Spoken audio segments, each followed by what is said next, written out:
Sunday Morning Futures has obtained emails between Hunter and Joe's brother, Jim Biden's partners, indicating what we believe to be the beginning of the partnership. Back in 2016, while Joe Biden was still vice president, of Chinese energy company CEFC and the Biden Group. That group includes Rob Walker, James Gilliard, Tony Bobulinski, and Jim and Hunter Biden. In this email we want to show you, Hunter answers yes to what appears to be the terms of a partnership with CEFC. Hunter's former partner, Tony Bobulinski, told me the agreement was for CEFC to pay the Biden family for helping the company do deals across the world. And here is the infamous big guy email, which shows a negotiation of who gets what in the deal, including 10% equity held by H for the big guy. President Biden this week called Putin's nuclear threats the closest to Armageddon since 1962. But back in September of 2017, CEFC was in a deal to acquire a 14% stake in Russian oil company Rosneft. This, the same company that was to be paying the Biden clan. And this new email emerges this week, identified from Hunter's laptop and exposed by Congressman Darrell Issa. It shows James Biden making overtures to the Qatari royal family, which reads in part, "My family would provide a wealth of introductions and business opportunities at the highest levels." So will these upcoming federal charges be a slap on the wrist for Hunter Biden, or will we see accountability for what certainly appears to be years of influence peddling from the Biden family? Joining me right now, the man who will likely soon have the subpoena power as the chairman of the Judiciary Committee, should the GOP take the majority after the midterms, Ohio Congressman Jim Jordan, now the ranking member of Judiciary. Congressman, thanks very much for being here this morning. You bet, Maria. Good to be What with are you. your plans in terms of subpoena power? Who will you subpoena, and will you be investigating this?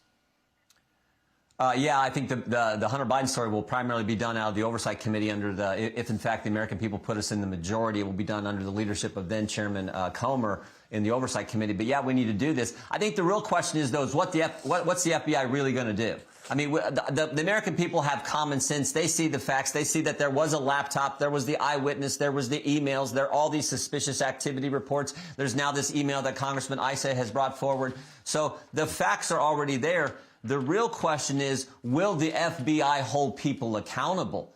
I mean, I got my doubts, and frankly, I'll believe it when I see it, because this is the FBI where we've now had 14 agents come to us as whistleblowers and tell us how political it's gotten. This is the FBI that raided the home of a former president, took the phone of a sitting member of Congress. This is the FBI who kicked in the door of a pro-life leader 2 weeks ago outside of Philadelphia and arrested him in front of his wife and 7 children for something local law enforcement said was not a crime, not a problem. So this is how political this FBI has become. And I think a key point to remember, too, Maria, is this is the FBI who's involved themselves in every single election for the last 4 cycles. This is a point Congressman Gates made in committee a few weeks ago. In 2016, they spied on President Trump's campaign. In 2018, it was the Mueller investigation. In 2020, they suppressed information about the Hunter Biden laptop. And now in 2020, they've raided the home of the former president, taken the phone of a sitting member of Congress 91 days before an election. So when is the FBI not going to involve themselves in one of our elections? That's probably a key question.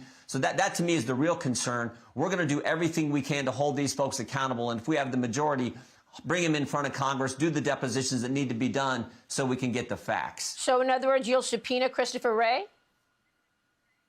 Well, I think there's key people. Let's use the school board example.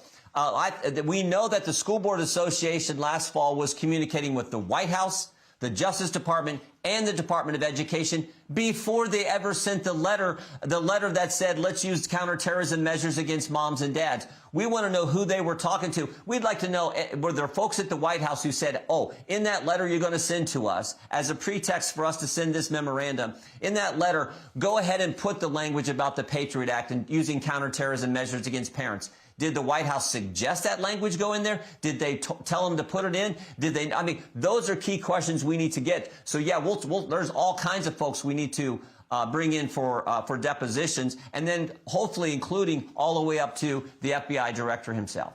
Well, this is all very concerning, particularly now, because now, I mean, nobody wants to talk about the commander-in-chief being compromised. But now we're in a moment in time where we have these adversaries attacking or trying to overtake America.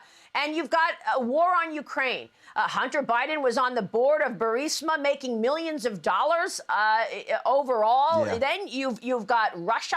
And its provocations, killing people, death and destruction in Ukraine. We know that the mayor of Moscow's wife wired a $3.5 million check to Hunter Biden's group.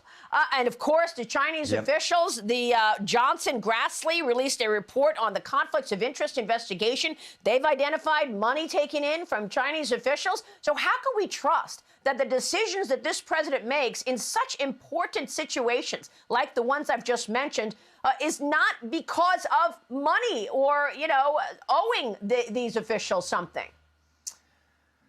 Yeah, it's scary. You stop and think about it because like you said, Maria, it's not just any countries. It's Ukraine, Russia, and China. I mean, those were the countries that Hunter Biden did these business dealings with.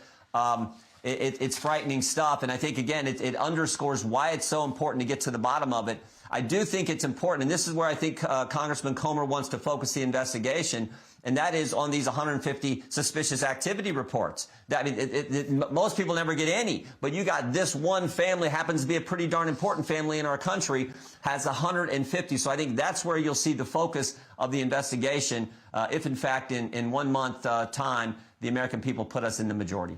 So the Federalist is out with a report this week. They say the first thing that Republicans should do when they take back Congress is impeach Merrick Garland. What are your plans for Merrick Garland?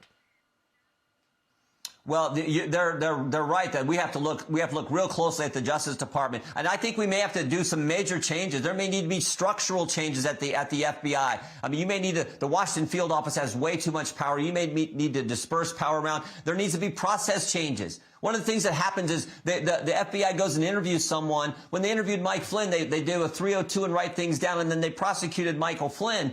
We actually think maybe those interviews there should be an audio tape of that so we can actually get the facts and know what took place, because we know they went to set up Michael Flynn back in the early days of the Trump administration. So maybe we need to deal with their funding, and certainly we need to make changes to the FISA process. I think we should not even reauthorize FISA, which is going to come up in the next Congress. So those are key things we got to look at. That's all part of what needs to happen. And then there's also the impeachment question, which I think the committee will look at. That'll be a decision for the entire conference under then Speaker McCarthy. Congressman, the Republican National Committee is also saying that Google suppressed 22 million plus GOP emails since September. I spoke with Ronna McDaniel the other day, and she says all of your emails that are just get out the vote emails are going to spam, and it's because of an algorithm Google created. What is the media's role here? Well, it certainly doesn't surprise me. I mean, I was one of 4 members of Congress who Twitter shadow banned a few years ago. Congressman Meadows and Gates and Nunes and myself back in the middle of the whole Mueller investigation. So we know what it's like for big tech when they come after us. Why it's so important. If we get the majority, we hold big tech accountable, get rid of Section 230 and do things that are, I think, really important to stop this censorship of conservative thought. But yeah, this doesn't surprise me. Remember, this is the same big tech in the election in the days before the election in 2020, where the FBI, big government, working in conjunction with big tech, suppresses information that we, the people, needed to have in just the days and weeks before the most important election, a presidential election, when the FBI went to Facebook and said, hey, you may not want to be covering this information because this is, quote, Russian disinformation, this whole Hunter Biden story, when in fact it wasn't. So that is a real concern, what big tech's doing. But I'm even more concerned about the connectedness between big government and big tech and how they are working together to go after conservatives and Republicans. And this is just another example of that. It's all extraordinary, Congressman, and we are going to be following it. Thanks very much for weighing in on all of that this morning. I'm Steve Doocy. I'm Brian Kilmeade. And I'm Ainsley Earhart. And click here to subscribe to the Fox News YouTube page to catch our hottest interviews and most compelling analysis.